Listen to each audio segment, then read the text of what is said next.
this is an adult problem. It starts at home, it starts in the community, it comes to school, but it's still led by adults. There was an immediate urgent need to intervene at John Marshall Community High School. John Marshall was a middle school and transitioned into a high school by adding a grade each year. Been classified as a failing school by the state for more than 6 years. We either had to turn John Marshall around in a semester, or it was going to be taken over by the state of Indiana. Morning, Jasmine. 1,000 kids here. I know most of them. Most of them I'm able to call by name. Morning, Elijah. The underpreparedness and the gains that needed to be made to meet the state demands in order to get off the turnaround list was daunting. When a school is in a turnaround status, you got to have people boots on the ground every week. What are we going to do about success period? Voyager was very open to our participation and actually sought out our collaboration. Identify those kids. We were looking forward to some direction. It was nice to have an outside voice come in and tell us, okay, you are doing some things right. Let's tweak these things. In my past history dealing with turnaround companies, they send you 2 or 3. Voyager about the whole family, so.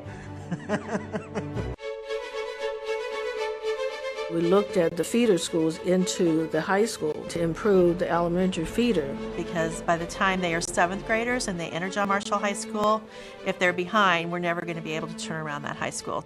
Well, we're a feeder school for John Marshall. At the very initial meeting with the team, we were all saying the same things. And they had done observations in classrooms and had come to pretty much the same conclusions that we already had. We're pleased with the Voyager materials and the interventions, and we do think that that is definitely playing a part in these increases. We do need to step back and look at what's going on at the elementary level. For every year that we continue to work with the feeder pattern, John Marshall School will benefit.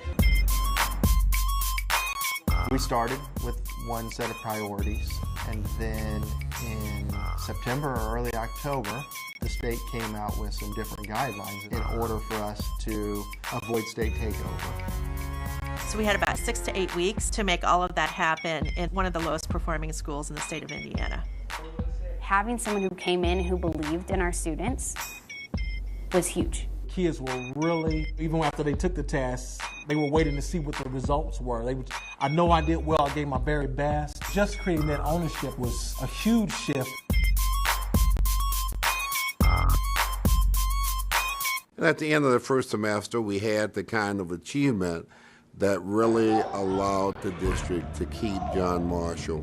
Yeah, so you need to take a side of it. Pick an opinion. If this is 155, how much is this one? We got the little bump, we made the goals. Now it's the important stuff. This semester, the hard work begins, really trying to improve teaching and learning so we can sustain the improvement we made. You have been diligently teaching. So we've got these kids identified. We've got a name, a face, and a score. And we've got data that shows where we believe they need to improve so that we can target our interventions. So self-reliance, what do you think that is? Depending on yourself. Right. This is their last shot.